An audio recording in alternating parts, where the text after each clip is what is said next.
This is American Beauty, a podcast about the difficult but beautiful work of democracy in our moment. I'm Joanna Brooks. If you feel like something is at stake right now, something much deeper than winning and losing elections, you're not alone. Democracy is about how we live, talk, think, and fight with each other. It's everyday work, and a lot of it is done by women. This podcast amplifies the voices of women like you who are doing the work now, and the voices of women experts who can help us see more clearly and get grounded for the work that lies ahead. Episode 5. I'm afraid the middle class dream is out of reach, especially when I think about student loan debt.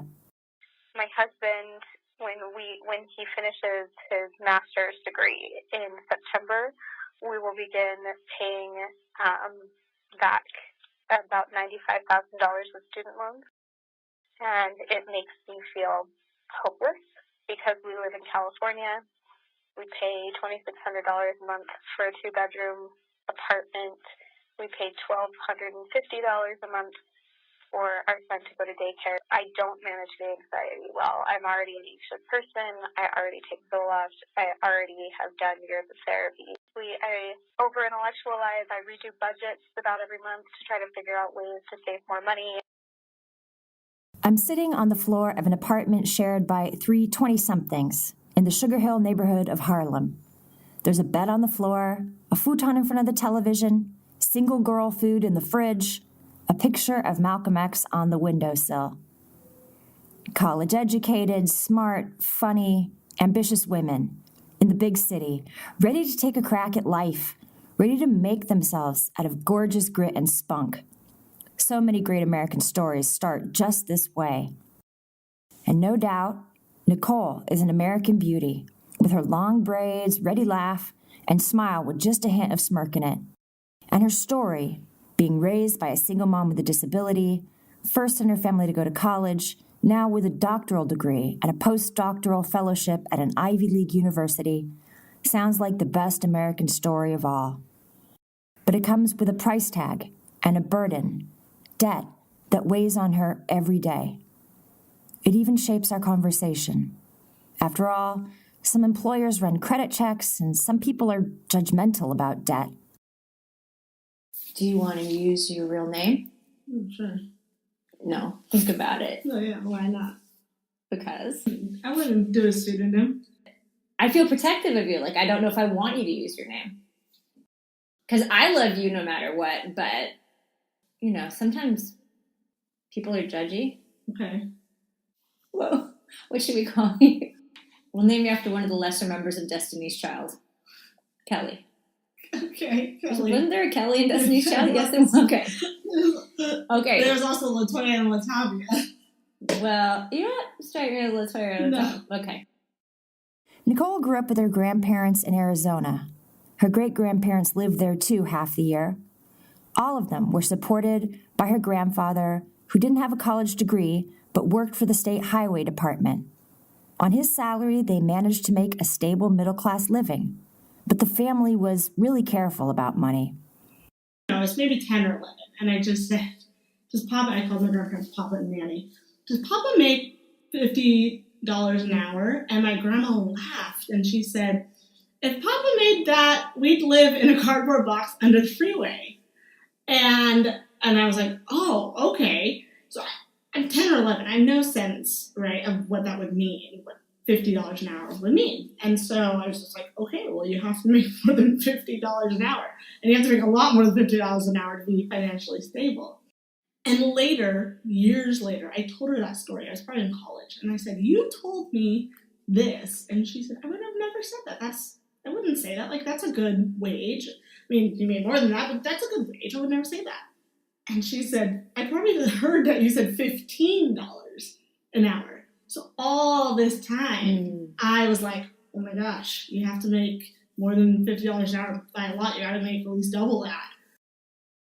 So from the time she was 10 or 11, Nicole had her eyes on the financial horizon, always looking for career paths that would allow her to make a living.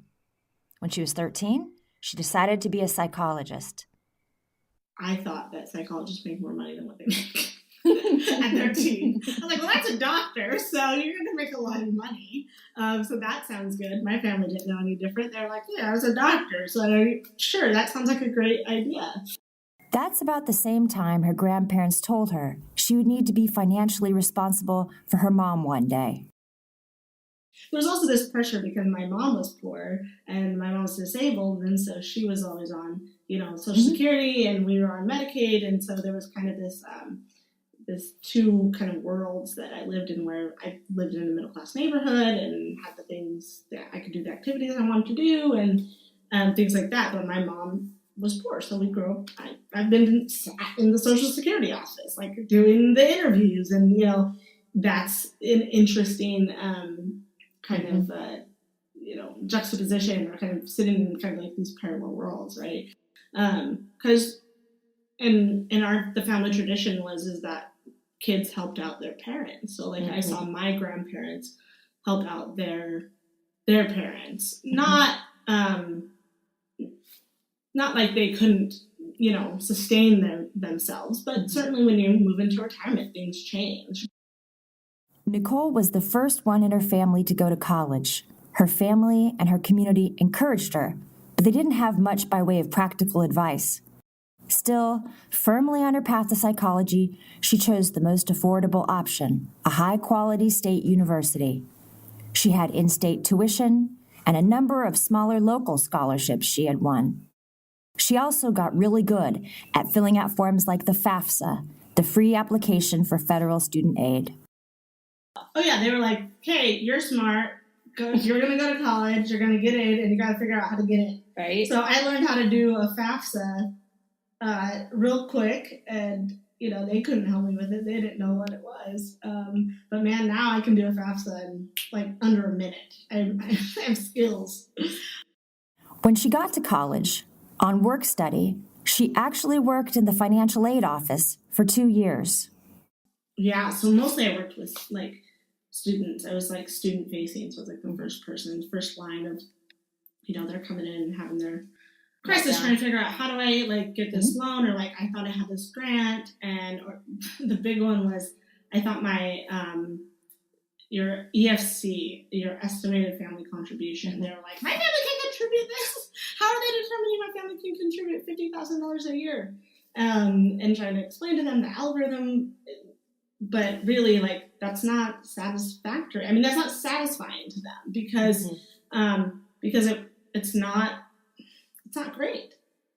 And so to have to kind of deliver bad news and say yeah, this isn't actually, it's not a dollar amount that we think your family can actually give. It's this other thing, and there's all the, so sorry, but you guys, qualified for this Parent Plus loan, and they, for $50,000 or $70,000 or whatever it was. So yeah, helping students access debt was mostly what I did, right? And college meant credit cards as well. Because I remember when I was in college, all of a sudden, in the bookstore bags, the bottoms were just flooded with credit card applications and advertisements. Oh, yeah. That's fascinating. Yeah. Well, I just remember my grandma always had a lot of credit cards. But when did you as a student, you know what I mean? See, was there a tear off on a bulletin board? I think my friend was actually, if I recall, I remember that my friend said that she had got a credit card that she was only going to use for gas. And she was going to, she was like, yeah, so I got this credit card, and because I want to start building my credit, I'm just going to use it for gas. Because it doesn't matter what you spend on it. It just matters that you spend and then you pay it off every month. That's how you build the credit. And so, that I was like, maybe I should get a credit card. Maybe I should get a credit card too. That's even, I'll do a gas credit card. Right. Yeah. Then it becomes a Target credit card, and it becomes a pizza. All the things, right? All the things. Nicole learned from her grandparents that to establish good credit, she should pay down her bills monthly. And because she paid down her bills monthly, she was offered more credit. She took out some student loans to finance study abroad. But she got out of undergrad with under $20,000 debt. and headed straight to a doctoral program in psychology. Nicole again chose carefully when it came to where to study, doing her doctoral studies at a school with a low cost of living and very manageable tuition. But no one filled her in on the fact that funding is often part of a graduate admissions package. And I didn't realize you could negotiate any of that. I was just like, oh, thank you for having me. Yeah. Like, oh, yes, Like, well, I'll do anything. You don't have to give me anything. I just want to be here. I just want to learn. Because you didn't have any kind of advising. Right. And launching a career costs too.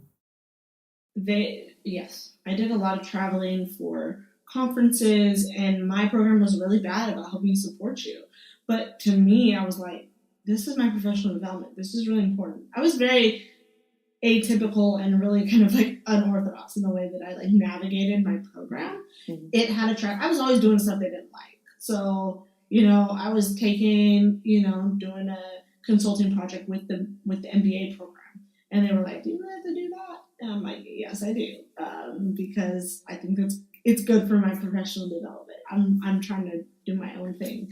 And so that would come down to like doing a lot of traveling. When it came time to travel for internship, it was, I got a credit card specifically for that. Because I knew that it was going to be expensive. She taught and picked up small research gigs to earn money. She managed to make her monthly credit card payments, and she tried not to worry about the loans piling up, but they did. So on internship, I would say, so that was like internship, and then I was finishing my dissertation. So I was, really stressed, just trying to finish my dissertation, also working 50 or 60 hours a week, like doing clinical work. Mm-hmm. And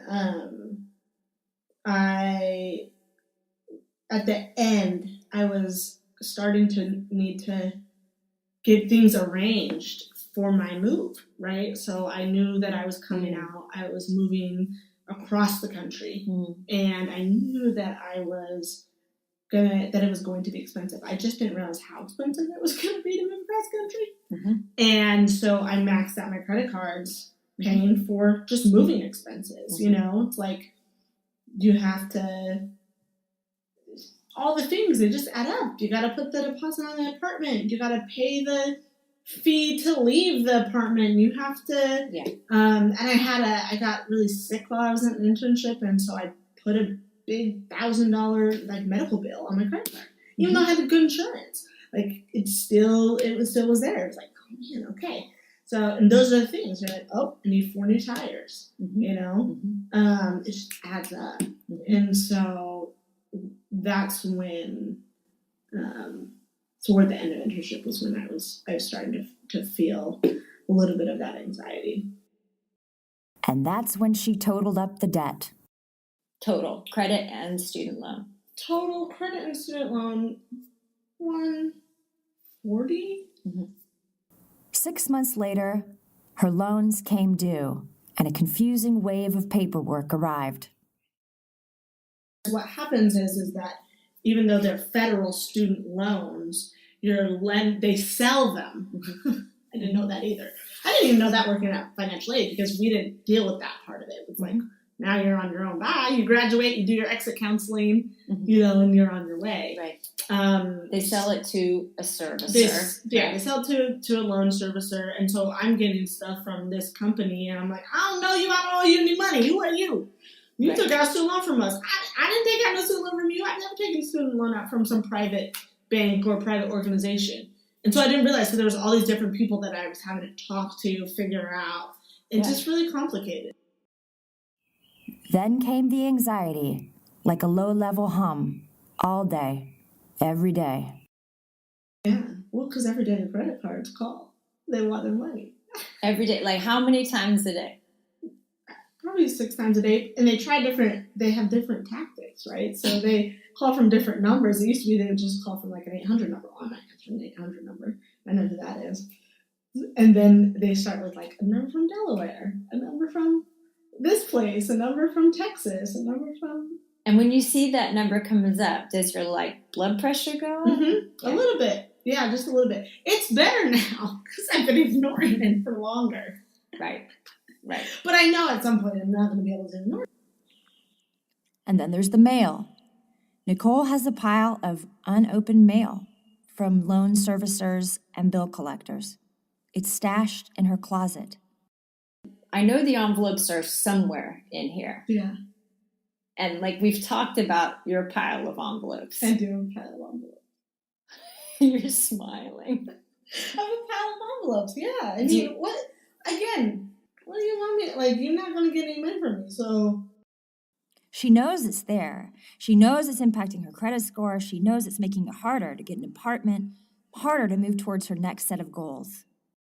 And there's not a whole lot of mobility if you don't have credit, right? Like, that's how we can actually be mobile in the financial world. What do you mean be mobile? Explain. So, in order to access housing, transportation, different opportunities, they're going to check your credit. And if you don't have the credit, then it's pay to play. You don't get to play.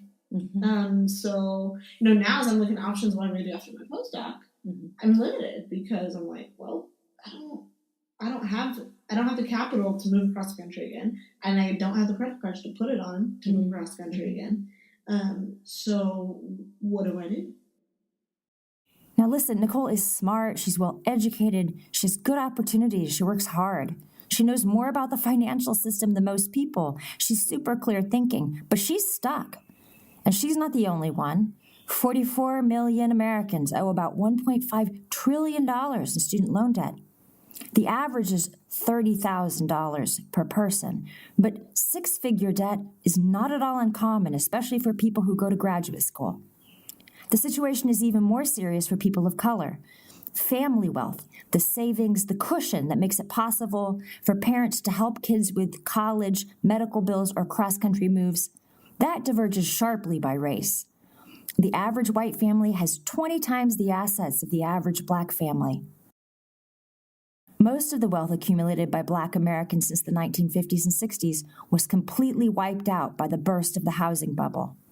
And new studies are showing that the racial wealth gap can't be linked to differences in spending, saving, or family size and structure, nor is education making a dent in it. The old American story about debt is that the righteous path is to take on a reasonable amount to reach your goals and then pay it down quickly as possible and get totally debt-free.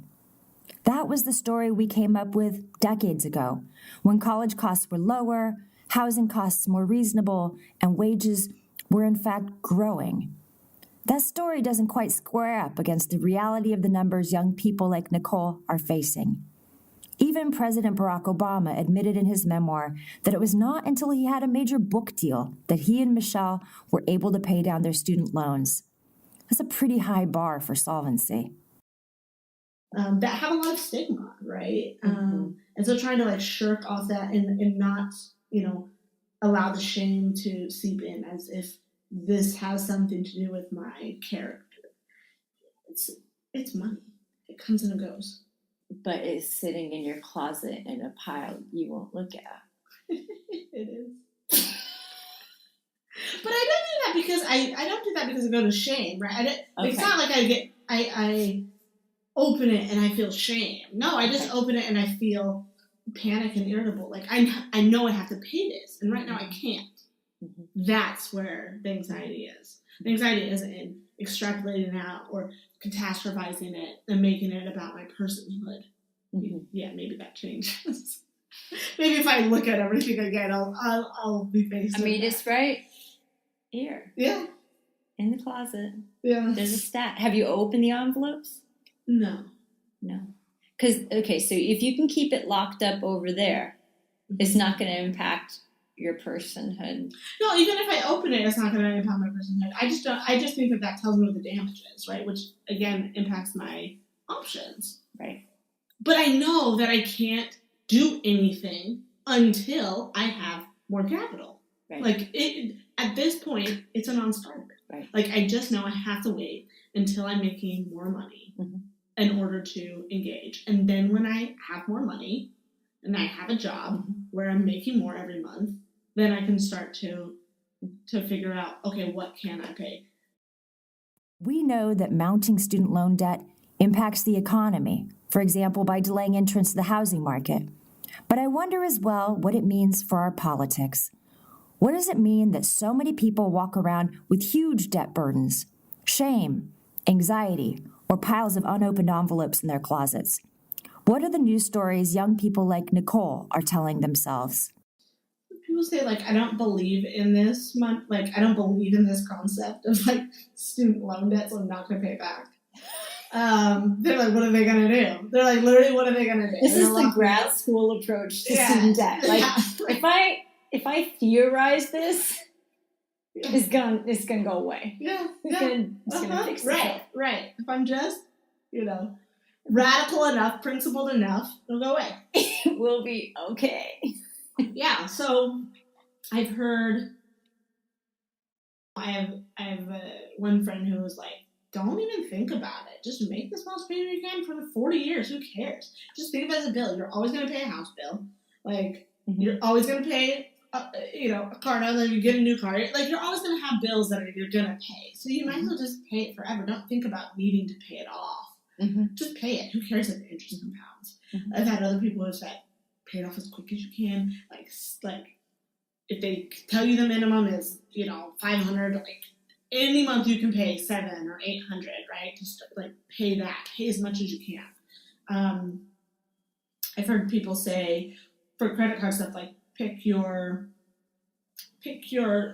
credit card that had the lowest amount that was approved to start paying on first. That somehow will improve your credit. Like, this is where my literacy kind of like falls off because numbers is not my strong suit. So yeah, I mean, not a lot of. I mean, we don't talk about it a lot, right? Yeah, but it's weighing on like everyone. Yeah, totally. Like everybody. I mean, some people are just waiting. They're like, everything's good. Like, this is going to be like the housing market, and it's going to bubble up until it busts, and they're going to have to do something about it. Right. I mean, I don't know what that would look like or what that is, but like we have some people holding out hope for that. Like, they're going to have to erase everyone's debt because it's going to be so much that like it becomes, I don't even know what.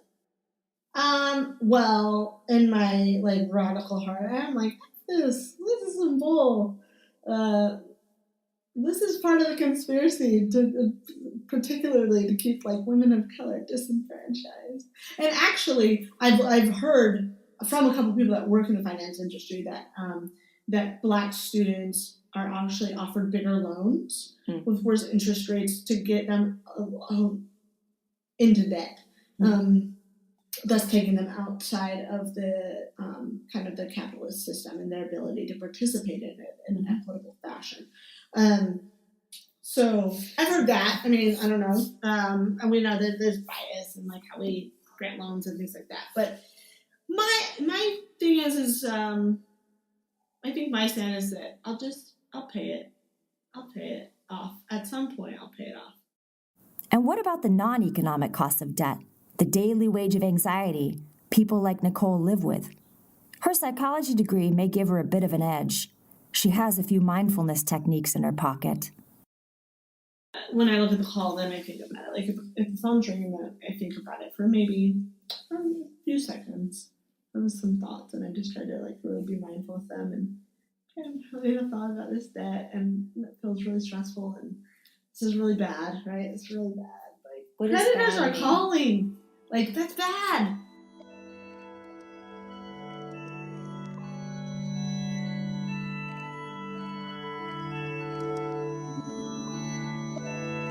There are places on the face of the earth where healthcare and college are paid for, where students don't pay taxes, where the transition into productive adulthood is a little less, in Nicole's words, dangerous. Dangerous in that, like, if you don't have the information, or you're managing your money with your 18-year-old brain or your 22-year-old brain, right? Then you might make some mistakes along the way. And those mistakes add up quickly. And the interest compounds. And there's late fees. And right? and then you get sick, and then you need tires or whatever, right? And pretty soon you're like, oh crap, I went to go get this thing that I have to have in order to live the life I want to live. Is it dangerous to democracy that people like Nicole, who have done everything right, end up upside down, stuck, living with the daily wage of anxiety that impacts their productivity and their ability to move, breathe, create, and contribute?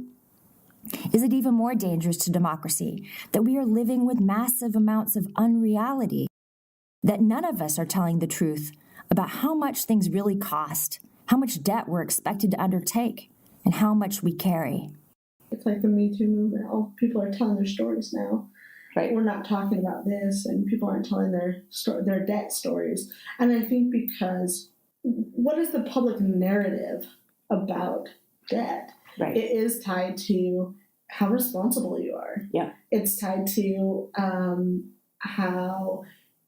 how lazy you are, or how much of a hard worker you are. Like all these things, these arbitrary kind of connections have been made that just don't hold any weight. And yet, if enough people were to say, this is a problem and we actually need to think about reconstructing our financial system, this isn't the story of people everywhere in the world. This isn't a very American tale. This is a very American, like this debt shame stuff is very American.